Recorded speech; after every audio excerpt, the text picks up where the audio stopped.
مکے کا ایک دوسرا نام بکہ بھی ہے، اور علماء نے لکھا ہے بکہ اس جگہ کو کہا جاتا ہے جہاں جانے کے بعد انسان اپنے اندر قابو اور کنٹرول نہ پائے، جہاں جانے کے بعد انسان کے دل پسیج جائیں، ان کی آنکھوں سے بے اختیار آنسوؤں کے قطرے چھلک پڑے۔ او میرے بھائیو، اللہ نے جن کو حج کی توفیق دی ہوگی، جن کو عمرے کی توفیق دی ہوگی، ان کو پتا ہوگا جب اس نے پہلی دفعہ کعبے پر نظر ڈالی ہوگی دل کی کیا کیفیت ہوگی، اسے بخوبی معلوم ہوگا۔ وہ گھر تو ایسا ہے، وہ کعبہ تو ایسا ہے، مسجد حرام تو ایسی مسجد ہے جہاں جانے کے بعد سخت سے سخت دل بھی پسیج جایا کرتے ہیں، بڑے بڑے کٹھور قسم کے انسان کے دل بھی وہاں چور چور ہو گئے، ان کے اندر بھی رقت و پسیجگی آ گئی۔ اسی لیے اللہ نے اگر توفیق دی ہے، اگر مال و منال سے نوازا ہے تو اس گھر کی زیارت ضرور کیجئے، ضرور جا کر زندگی میں ایک دفعہ حج کیجئے۔ آج چوتھے پارے کی منتخب آیات کا خلاصہ آپ کے سامنے پیش کر رہے ہیں۔ اس پارے کا آغاز نیکی کمانے کا ایک اہم ذریعہ اور نیکی کیسے ملے اس کے بارے میں جو آیت کریمہ مشہور ہے اسی سے اس پارے کی ابتدا ہو رہی ہے، شروعات ہو رہی ہے۔ اس پارے کی تفسیر میں ہمیں شان نزول یہ دیکھنے کو ملتا ہے کہ آیت کریمہ جب یہ نازل ہوئی، لن تنالوا البر حتی تنفقوا مما تحبون والی، حضرت ابو طلحہ انصاری رضی اللہ تعالیٰ عنہ جو کہ تھوڑے پیسے والے تھے، مالدار تھے، رسول اللہ صلی اللہ علیہ وسلم کی خدمت میں آئے اور کہنے لگے یا رسول اللہ، اللہ تعالیٰ نے آپ کے اوپر آیت نازل فرمائی ہے لن تنالوا البر حتی تنفقوا مما تحبون، کہ کوئی ہرگز نیکی نہیں پا سکتا جب تک اپنے محبوب مالوں میں سے وہ خرچ نہ کرے۔ وہ آئے اور اس آیت کے حوالے سے کہنے لگے یا رسول اللہ، میرا جو باغ ہے جو میرے نزدیک سب سے زیادہ محبوب اور پسندیدہ ہے، اس باغ کو میں نے اللہ کی راہ میں صدقہ کر دیا ہے، آپ اس باغ کو قبول کر لیجئے، آپ جہاں چاہیں آپ اسے اپنے تصرف میں لے کر خرچ کریں۔ آپ اندازہ لگاؤ میرے بھائیوں، ایک بڑا باغ صرف اس بات پر کہ اللہ تعالیٰ نے کہا کہ نیکی تب تک تم نہیں پا سکتے جب تک اپنے محبوب اور پسندیدہ مالوں میں سے نہ خرچ کرو۔ جب خرچ کرنے کی بات ہماری آتی ہے تو ہماری کوشش یہ ہوتی ہے استطاعت کے باوجود بھی کم سے کم ہم دیں، یا وہ چیز دیں جو ہماری نگاہ میں کمتر ہو۔ اگر مسجد میں بھی دینے کی بات آتی ہے تو ہماری جیب سے پھٹا نوٹ ہی نکلتا ہے۔ اللہ تعالیٰ اسی لیے کہہ رہا ہے اے ایمان والو، تم ہرگز ہرگز نیکی نہیں پا سکتے حتی تنفقوا مما تحبون، جب تک تم اپنے محبوب مالوں میں سے سب سے زیادہ جو تمہارے نزدیک پسندیدہ ہے ان مالوں میں سے نہ خرچ کر لو۔ اے میرے بندو، اے مومنو، تم نیکی ہرگز نہیں پا سکتے۔ وما تنفقوا من شيء فإن الله به عليم، اور اللہ کہہ رہا ہے اے میرے بندو، تم جو کچھ بھی خرچ کرتے ہو اللہ تعالیٰ کو سب کچھ معلوم ہے، اللہ تعالیٰ کو سب کچھ خبر ہے۔ یعنی اللہ تعالیٰ تمہارے دلوں کی حالت کو دیکھ رہا ہے، تم کس نیت سے دے رہے ہو، دل میں نیت کیا چل رہی ہے، اللہ تعالیٰ ہماری نیتوں سے باخبر ہے۔ وَهُوَ عَلِيمٌ بِذَاتِ الصُّدُورِ، وہ ہمارے دلوں کے اندر دھڑکنے والی صداؤں سے بھی باخبر ہے۔ اسی لیے کہہ رہا ہے اے میرے بندو، میری راہ میں تم خرچ کرتے ہو تو یہ نہ سمجھو کہ میں نہیں دیکھ رہا ہوں، یا یہ نہیں کہ تمہیں اجر نہیں دیا جائے گا۔ وَمَا تُنْفِقُوا مِنْ شَيْءٍ، تم کچھ بھی خرچ کرو اللہ تعالیٰ کو سب کچھ پتہ ہے، سب کچھ معلوم ہے۔ پھر اللہ تعالیٰ نے یہودیوں کے دو اعتراضات کا جواب دیا۔ جواب دینے کے بعد اللہ تعالیٰ اپنے اس پہلے گھر کا ذکر کرتا ہے جو اللہ کی عبادت کے لیے تعمیر کیا گیا تھا، بنایا گیا تھا۔ ان اول بیت وضع للناس للذی ببکۃ مبارکا وہدی للعالمین، پہلا ہے وہ گھر خدا کا جو خدائی کی عبادت کے لیے تعمیر کیا گیا تھا، جو اللہ ہی کی عبادت کے لیے بنایا گیا ہے۔ فیہ آیات بینات، اس میں اللہ تعالیٰ کی بڑی بڑی نشانیاں موجود ہیں۔ مقام ابراہیم، اس میں مقام ابراہیم بھی ہے۔ ومن دخلہ کان آمنا، جو اس گھر کے اندر داخل ہو جاتا ہے، جو اس حرم کے اندر داخل ہو جاتا ہے وہ مامون ہو جاتا ہے، وہ امن والا قرار دیا جاتا ہے۔ بیت اللہ کے اندر اگر کوئی اپنے سگے باپ کے قاتل کو بھی دیکھ لے تب بھی اس مسجد اور اس اللہ کے گھر کی حرمت کا یہ احترام ہے کہ باپ کے قاتل سے بھی وہاں پر بدلہ نہ لیا جائے گا، وہاں پر باپ کے قاتل کو بھی نہ مارا جائے گا۔ یہ عزت، یہ احترام اس گھر کے لیے اللہ بتا رہا ہے۔ ان اول بیت وضع للناس للذی ببکہ، وہ گھر تو مکہ کے اندر موجود ہے۔ مکہ کو یہاں بکہ کہا جا رہا ہے، پتہ یہ چلا مکے کا ایک دوسرا نام بکہ بھی ہے، اور علماء نے لکھا ہے بکہ اس جگہ کو کہا جاتا ہے جہاں جانے کے بعد انسان اپنے اندر قابو اور کنٹرول نہ پائے، جہاں جانے کے بعد انسان کے دل پسیج جائیں، ان کی آنکھوں سے بے اختیار آنسوؤں کے قطرے چھلک پڑے۔ او میرے بھائیو، اللہ نے جن کو حج کی توفیق دی ہوگی، جن کو عمرے کی توفیق دی ہوگی، ان کو پتہ ہوگا جب اس نے پہلی دفعہ کعبے پر نظر ڈالی ہوگی دل کی کیا کیفیت ہوگی، اسے بخوبی معلوم ہوگا۔ وہ گھر تو ایسا ہے، وہ کعبہ تو ایسا ہے، مسجد حرام تو ایسی مسجد ہے جہاں جانے کے بعد سخت سے سخت دل بھی پسیج جایا کرتے ہیں، بڑے بڑے کٹھور قسم کے انسان کے دل بھی وہاں چور چور ہو گئے، ان کے اندر بھی رقت و پسیجگی آ گئی۔ اسی لیے اللہ نے اگر توفیق دی ہے، اگر مال و منال سے نوازا ہے تو اس گھر کی زیارت ضرور کیجئے، ضرور جا کر زندگی میں ایک دفعہ حج کیجئے، کیونکہ اللہ تعالیٰ استطاعت رکھنے والوں کے لیے حج کی فرضیت اگلی آیت میں نازل کر رہا ہے۔ وَلِلَّهِ عَلَى النَّاسِ حِجُّ الْبَيْتِ مَنِ اسْتَطَاعَ إِلَيْهِ سَبِيلًا، جو اس کے گھر کی طرف جانے کی استطاعت رکھتے ہوں، جو وہاں تک پہنچنے کی طاقت رکھتے ہوں، انہیں چاہیے کہ وہ حج بیت اللہ ضرور ادا کریں۔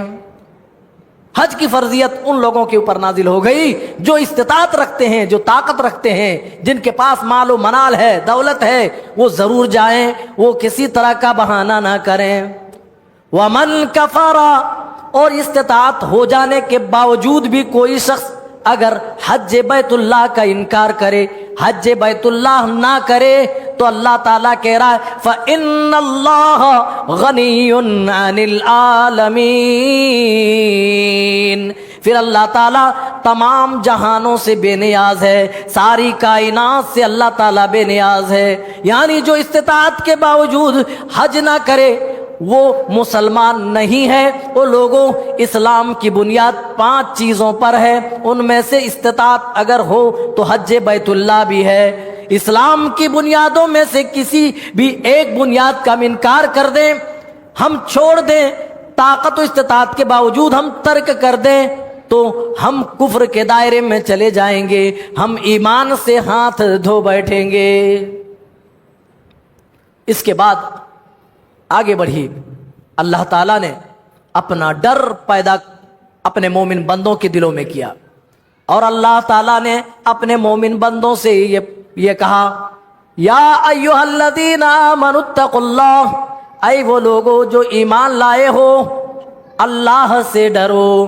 اے ایمان والو، اپنے سینوں کے اندر، اپنے دل کے اندر اللہ کا ڈر پیدا کرو۔ میرے بھائیوں، روزے کا مقصد بھی اللہ کا ڈر، نماز کا مقصد بھی یہی تقوی، ہم جو قربانی کرتے ہیں اس کا مقصد بھی تقوی، ہم جو صدقات و خیرات کرتے ہیں اس کا مقصد بھی تقوی۔ رمضان کا یہ مہینہ ہم کو متقی بنانے کے لیے آیا، اور جنت بھی اللہ تعالیٰ نے متقیوں کے لیے ہی بنائی ہے۔ اور اللہ یہی کہہ رہا ہے، اے میرے مومن بندو تم متقی بن جاؤ، تم تقوی شعار بن جاؤ، تمہارے سینوں کے اندر میرا ڈر پیدا ہو جائے۔ یا ایھا الذین آمنوا اتقوا اللہ حق تقاتہ، اے میرے مومن بندو تم مجھ سے ویسے ڈرو جیسے ڈرنے کا حق ہے۔ ڈرنے کا حق کیسے ہے؟ اللہ کے رسول صلی اللہ علیہ وسلم نے ایک حدیث میں وضاحت فرمایا، اتق اللہ حیثما کنتا، تم جہاں کہیں بھی رہو اللہ سے ڈرتے رہو۔ ایسا نہیں کہ مسجد میں ہو تو سبحان اللہ الحمدللہ، لیکن باہر نکلے تو پھر حرام خوری میں مشغول ہو گئے، حرام خوری میں مصروف ہو گئے۔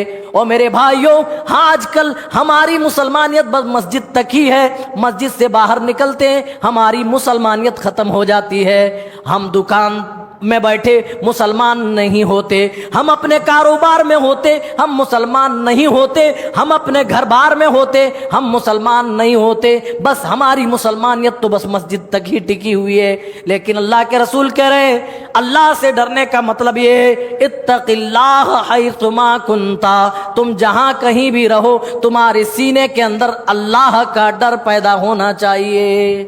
اگر اللہ کا ڈر ہمارے سینوں میں آ گیا تو ہم نیکی کرنے کا جذبہ بھی اپنے اندر پائیں گے، اور برائیوں سے بچنے کی چھمتا اور پاور بھی اور صلاحیت بھی اپنے اندر پائیں گے۔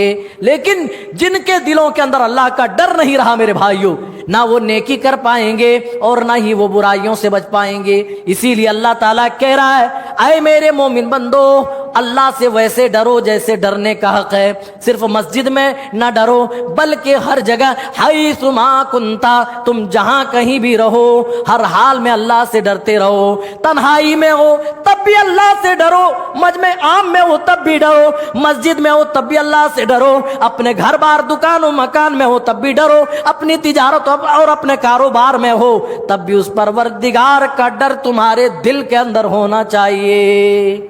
حق تقاتہ کا یہی مطلب ہے۔ اور تھوڑی صراحت ہو جائے تو اچھا لگے گا۔ ایک جگہ اللہ تعالیٰ نے کئی ایک انبیاء کا ذکر فرمایا، اور ذکر فرمانے کے بعد اللہ تعالیٰ نے کہا انہم یسارعون فی الخیرات یدعوننا رغبا ورہبا، یہ میرے نیکوکار بندے تھے، ہم نے انہیں دنیا میں نبوت و رسالت سے سرفراز کیا تھا، یہ میرے مقرب بندے تھے، یہ میرے نبی تھے، یہ میرے رسول تھے، ہم نے انہیں دنیا میں عزت سے نوازا تھا۔ یہ جانتے ہو یہ نیکی کے معاملے میں پیش رہا کرتے تھے، آگے رہا کرتے تھے۔ انہم یدعوننا رغبا ورغبا، جب اللہ کو پکارتے تھے اپنے پروردگار کی عبادت کے لیے جایا کرتے تھے، رغبا ورہبا، تو ان کے دلوں کے اندر دو چیزیں پائی جاتی تھی، رغبا ورہبا، اللہ سے امید بھی رکھتے تھے اور اللہ سے ڈرتے بھی تھے۔ حق تقاتہ کا ایک مطلب یہ ہے کہ اللہ کا ڈر اس طرح ہونا چاہیے جیسے اللہ کی تعظیم بھی ہو، اس کی محبت بھی ہو، اور اس دل کے اندر اللہ کا ڈر بھی ہو، اللہ کی رحمت کی امید بھی دل میں ہو۔ کوئی آدمی ایسا ڈرے کہ اللہ کی رحمت کی امید دل میں نہ ہو تو ایسا ڈرنا یہ ڈرنے کا حق نہیں ہے۔ یا کوئی اللہ سے اتنی امید لگا لے کہ اس کے سینے کے اندر اللہ کا ڈر ہی نہ رہے تو یہ بھی غلط ہے۔ اللہ سے امید بھی رکھنا ہے اور اس سے ڈرنا بھی ہے، کیونکہ رب کے نیکوکار بندے جو ہوا کرتے تھے وہ اللہ سے امید بھی رکھا کرتے تھے اور اللہ سے ڈرا بھی کرتے تھے۔ اب اس کے بعد اللہ تعالیٰ اپنے تمام بندوں کو، پوری امت کو ایک پلیٹ فارم پر جمع کر رہا ہے۔ اے میرے بندو، جماعت و جمعیت کے نام پر، مسلک کے نام پر، خاندان اور برادری کے نام پر تم نے الگ الگ ٹولیاں بنا لی ہے، تم نے الگ الگ جماعتیں بنا لی ہیں۔ وَاعْتَصِمُوا بِحَبْلِ اللَّهِ جَمِيعًا، یہ ٹولیاں تم مٹانا چاہتے ہو، اپنی جماعت کو متحد کرنا چاہتے ہو۔ تمہیں ایسا کیا نہیں لگتا کہ امت کا شیرازہ بکھرنے نہ پائے؟ تو اللہ فارمولہ دے رہا ہے کہ اس فارمولے پر تم اتحاد کر لو۔